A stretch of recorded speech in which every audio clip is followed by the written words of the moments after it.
abusua mi chora mi sanso emo akwa abaso nkoso abusua emfa wo emra channel so abusua for aha eda so be media je chebe so wase ena dey kwalitwa channel so a eni you no bo kwan so be so be jimra hwe video bi about ya subscribe like na wa bo aso ahama for person bi etie no anya bi atie abusua enye easy OSP kisi ajaben ena abusua this time round and some of the abano abusua for ano eden papa chese or the charges makoma 78 abusua or the abo JRA adwumayefo na abusua for edinya chese chese list of names abusua or the ababontin our chese hankofo we atumi abo oman ne ka 1.4 billion Ghana cedis or cheni semu a chese omo akoso financial loss to the state na abusua for dia former finance minister Ofori Atta abusua chese no honsem egum ene enkofo ahodo a abusua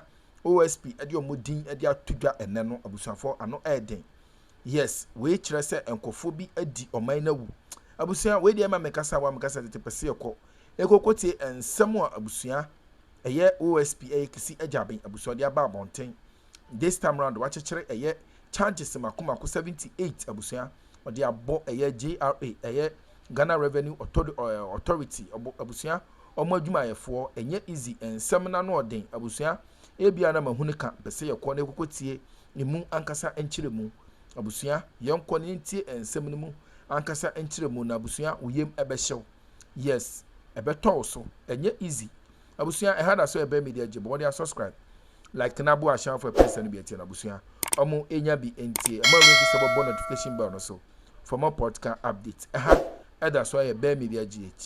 has been on an agenda to ensure that at least persons who are found to have misappropriated funds are dealt with according to law. So the OSP has filed 78 charges against former Finance Minister Ofori Atta, former GRA Commissioner Amishadai Owusu-Amoah, and then LSML Chief Executive Evans Eduse and 4 others over their alleged roles in the controversial revenue assurance contract between the Ghana Revenue Authority and the Strategic Mobilization Ghana Limited, SML. The charges consist of conspiracy to commit the criminal offense of directly or indirectly influencing the procurement process to obtain an unfair advantage in the award of a procurement contract, corruption, and causing financial loss to the state. Other accused persons named in the charge sheet are the former GRA Commissioner Emmanuel Kofi-Nti, Senior GRA official Isaac Krentil, and Kwejo Damoa, a former technical advisor at the Ministry of Finance, Ernest Akori, and SML as an entity.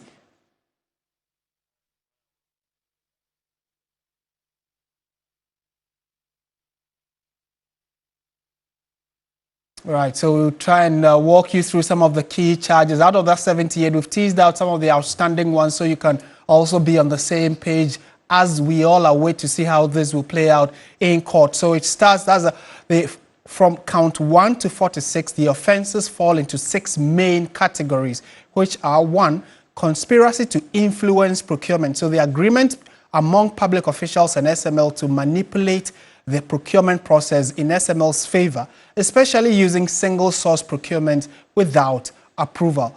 2 is influencing the procurement process. Multiple counts have been leveled on this particular charge. So he says the actual acts of improperly awarding contracts to SML via single source procurement without mandatory public procurement authority approval.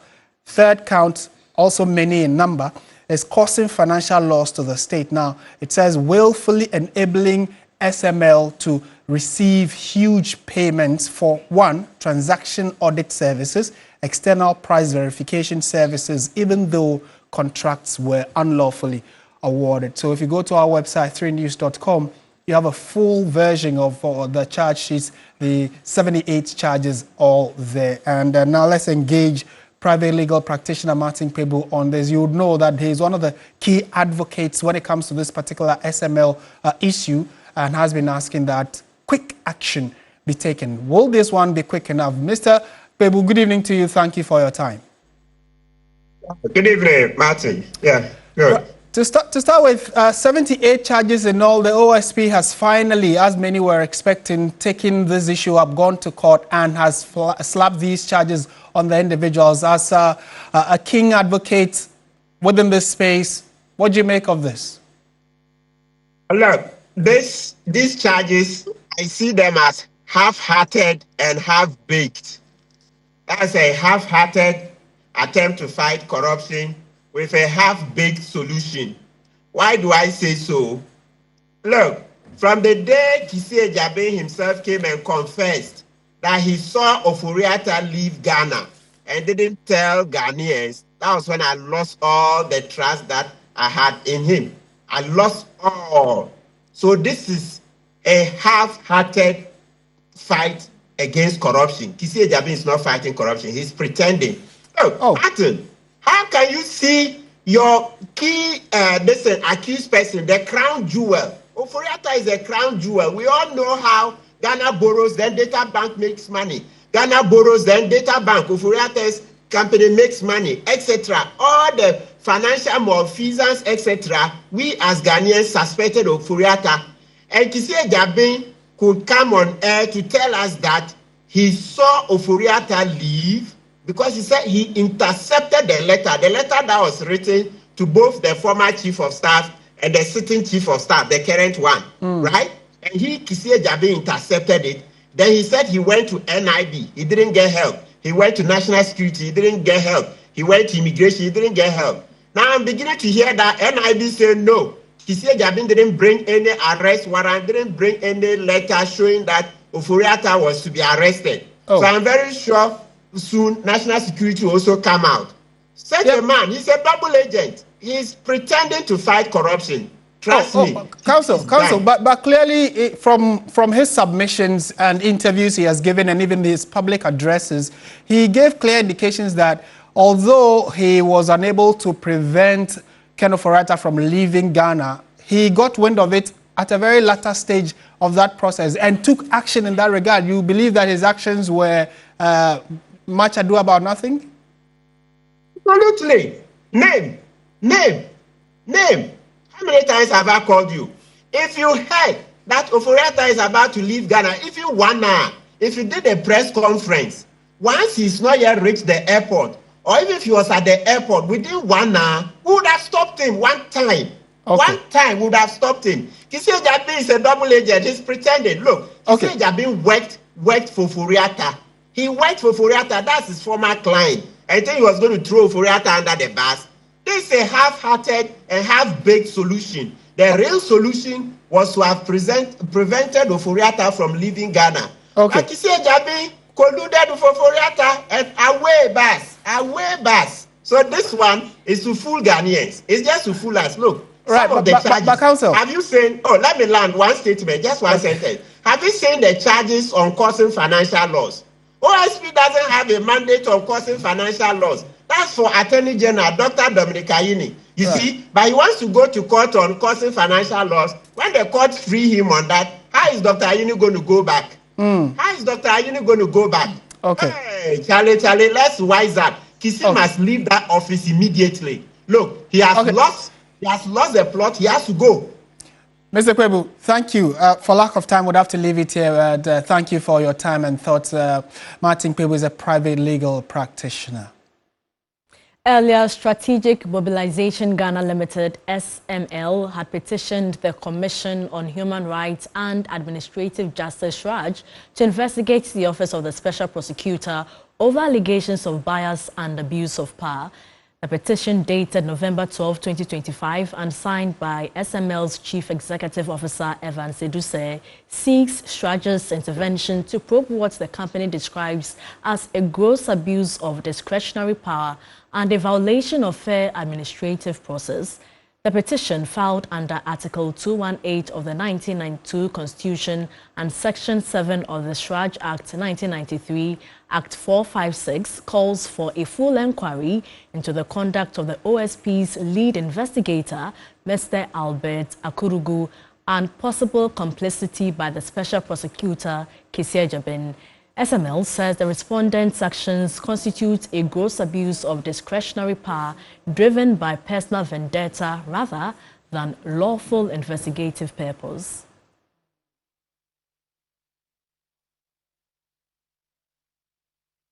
Stay on legal matters because the Human Rights Court of the Accra High Court has reduced the bail terms for former bulk oil storage and transportation chief executive, that's the BOST CEO, Edwin Provincial, from 60 million Ghana cedis to 30 million after his lawyers moved an application to vary his bail.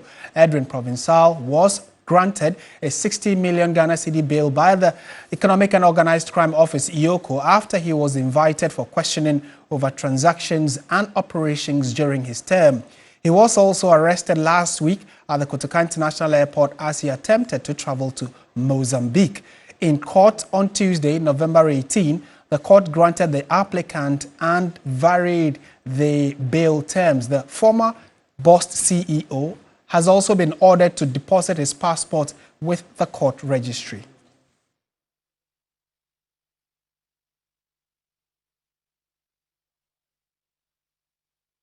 Still at the court, prosecution in the murder case of immigration officer Stephen Ken Amwa say they have forwarded a duplicate docket of the case to the Attorney General's office. Two accused persons, Bright Aware and Thomas Ziga, are facing charges of murder and conspiracy to commit crime for their roles in the killing of the immigration officer. Lord Asari reports. According to the prosecution's brief facts of the case, Stephen was reported missing on July 3, 2025, after leaving home to meet a friend at a Showman estate. His charred body was later discovered on July 9 at a Boom Junction near Kwabenya, sparking a manhunt and an intensive police investigation. Two suspects, Bright Awe and Thomas Ziga, were picked up following the investigations and have been charged. The police are, however, yet to be taken at the Adabraka District Court. In court on Tuesday, the investigator indicated that the duplicate case docket had been sent to the Attorney General's office for advice after they received the forensic report on the cause of death of the immigration officer. The prosecution was informed by the court clerk that the presiding magistrate Abna Aso Oso Menyo was absent because she had been assigned to relieve another magistrate in a different court. The case has since been adjourned to December 3 for continuation. Meanwhile, the prosecution is yet to arrest another suspect in the matter after the court granted a warrant. In more news this evening, Ghana is witnessing a sharp rise in armed robbery and murder cases involving illicit weapons, prompting renewed concern over public safety. The Interior Ministry says the growing threat demands urgent national action. For the first time since 2016, the ministry has announced a nationwide gun amnesty aimed at reducing the growing circulation of illegal firearms. There is more on this report. A surge in violent crime has pushed government to revive a national gun amnesty, the first in 9 years. Security figures show 1,219 robbery cases and 552 murders recorded in 2024. And by July this year, police had already confirmed 628 armed robbery cases and 340 murders, all involving illicit weapons. Minister for the Interior, Muntaka Mohammed Mubarak, says the amnesty will run from December 1, 2025 to January 15, 2026. The program is expected to give the public a penalty-free window to surrender illegal firearms. Every illicit firearm in circulation is a silent threat. It may lie hidden in a cupboard, under a bed, or buried in the bush. But at any moment, it can destroy life and families forever. We cannot continue to bury our loved ones while the tool of violence remain unchecked. The statistics is not looking good at all. He warns that anyone who refuses to surrender their illicit weapon after the deadline will be treated as a criminal. When this amnesty period ends, the law will take its full course. The Ghana Police Service and all security agencies will intensify operations to recover illicit arms. Those who refuse this generous offer will be treated as criminals, and the consequences will be firm and uncompromising. To support the exercise, district collection points will be set up nationwide. Also, whistleblowers and informants will be paid to report individuals holding illicit arms who fail to comply and return their weapons voluntarily. According to the Minister for the Interior, security mapping shows 77 hotspots in the Ashanti region and 88 in the Central region, many located in Galamsey sites, where illegal weapons are most prevalent. In more news tonight, President John Mahama has given the strongest indication yet that he will not delay by a minute in signing into law the anti-LGBTQ+ bill currently yet to be relayed in Parliament. Assent of the controversial Family Values Bill into law hit a snag after a legal suit challenging its constitutionality, as ex-President Akufo-Addo also failed to assent it. The president has given a firm assurance to the Christian Council that he is ready to sign into law once Parliament finishes its work. This will be the second meeting of the Christian Council with the president since he assumed office, touting an open door policy.